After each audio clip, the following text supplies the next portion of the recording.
You know, the most important thing in teaching online is planning your online class. This particular program is going to be just about that topic. My friends in Australia and the University of Wollongong have been doing studies for years now about what roles you have as an online instructor. And planning becomes a huge component of teaching online. Planning on the front end of what you want to accomplish in your class. And that makes a lot of sense. Once you have those plans down, things tend to run more smoothly in a class, especially an online one. And so the roles of the instructor do shift a bit. We're going to talk about that coming here from Indiana University in the Instructional Consulting Offices and Instructional Systems Technology. My name is Kurt Bonk, your host for these sessions. The first thing you're going to be doing in an online class is think about the pedagogical differences between a face-to-face course and an online one. You know, in an online course, you can do more discussion, more guidance, more web quests into some of the resources you find online and guiding students in. Instead of directly teaching, you're guiding or facilitating learning, you see. Not only that, your students are a bit different. You know, there are operational things that you need to keep in mind because you're going to have full-time working students. When are you going to have those synchronous sessions? How are you going to structure your groups? What kinds of things are you going to expect from your students to do and engage in tasks? Tasks might be more real-world and relevant to their own job settings.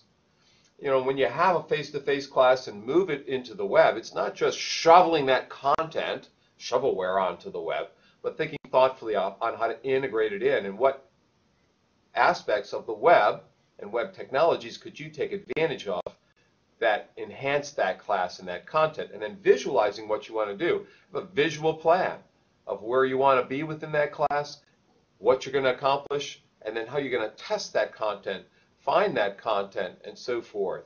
So first, brainstorm a bit. Sit in a closet. Just think and reflect on what you want to accomplish in your class. Think about the creativity or critical thinking tasks. Write them down.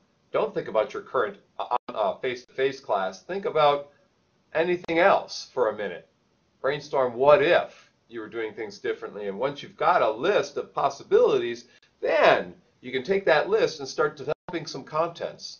Create some podcasts or some web activities or some discussion forums. Think about what might be possible with your respective groups. Now, it's not just using existing content or things that you come up with, but it's also things that other people have designed.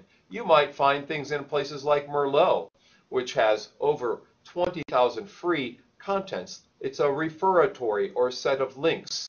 Not Merlot the wine, but Merlot the web resource.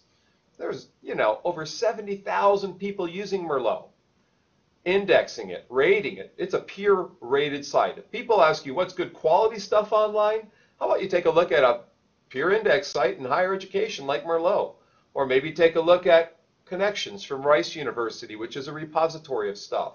It has ebooks and animations and PowerPoint slides and simulations you can actually download and use. It's also open educational resources in the OER Commons. You know, MIT led the way for all sorts of rich information and contents on the web. But many others, thousands of other places around the world are putting content on the web for you to use. Why not take advantage of it? Go to OER Commons. It's probably one of the most interesting things that have happened in the past 2 decades. Take a look at the National Repository of Online Courses and a lot of the free contents you might find there. Or the MIT Open Courseware Initiative, or what's called OCW. Find audio files, lectures from instructors.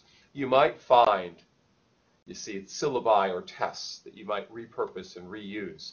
So you create your content, organize, sequence it, and find ways of presenting that content to your students. Before you present, have a couple students, maybe your prior students, potential students, test it out. Do some usability testing of that content. Maybe read a little bit from places like the University of Idaho Outreach or the University of Wisconsin Outreach. See what they recommend. Read from the people in other countries like Terry Anderson at Athabasca University in Canada, who has a free book on the theory and practice of online learning. Terry tells me hundreds of thousands of people around the world have downloaded his free ebook. You know, there are challenges to teaching online. You can't be fashionably late like you might be in a face-to-face class. You know, the students won't allow that. You have to be up front and center, or students won't know what to do. Walking into a room like they do face-to-face.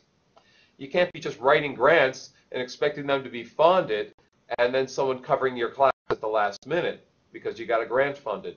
I've seen that happen. It doesn't work. You can't just put someone into a class at the last minute online.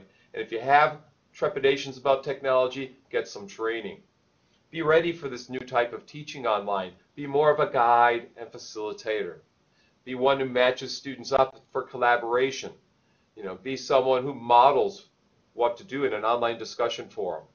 Know the strengths and weaknesses of online. There's a permanency to the text, so reuse that text.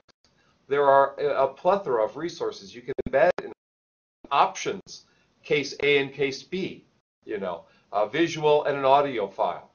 But if you've got all these options, allow time for development. Don't expect you to be able to create a class in 2 minutes or 3 minutes or 3 days, 3 weeks. Maybe it's going to take 3 months, 6 months. But develop in such a way that changes can be made in that class, so when you find new stuff, you can embed them in. Use consistent and innovation where possible. So have a consistent layout, but embed new kinds of things so there's some variety as well, so students aren't bored and sleeping within your class, you see, but yet they understand what your goals are and your objectives are each week. Simple, yet elegant. Not the Taj Mahal. They create the most sophisticated simulation in your first class that you might be teaching, okay? There might be things that you try out that don't work the first time around. Maybe it will the second or third time. Don't give up on these things that might be innovative, but keep in mind, you know, you just want to have a functional class to start with, and then you can build on it. Know your students, know your objectives, know yourself. Are your students ready? Are you ready? There are, in fact, student readiness checklists. You know, you have these students right within your class, potentially online. Are they the type that are good time managers? Are they comfortable with email? Are they self-motivated and don't procrastinate? There are student readiness checklists. There are instructor front-end analysis checklists of whether they're ready to teach in an online class.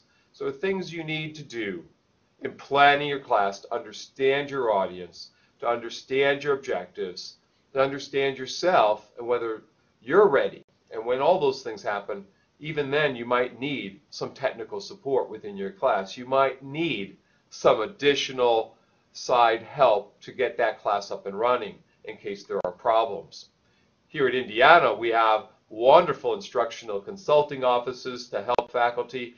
Every university, potentially every organization, institution, corporation, and K-12 school has some tech support available somewhere, whether it's internally or externally online. You might have a teaching and learning technology center. Whatever it is, make sure that you take full advantage of it so that you're using the resources that exist to plan an online class, so it's not just reliant on you to do something, but in fact, you have that support, you take advantage of it where possible, and you know what it is that will succeed within your class because you've laid out your plan, you've got your timeline, you've got your objectives, you've got your goals that you've embedded within that classroom structure. When you've done your front-end audience analysis, when you've gotten your student readiness checklists, when you've researched the content that's out there and looked at Merlot and the Open Ed resources and all the other resources that are available to you, and you've mapped them out in some kind of structure for you, you're going to have more chances to succeed. And wear that planning hat where possible so that you in turn can succeed and be the best instructor that you possibly can be.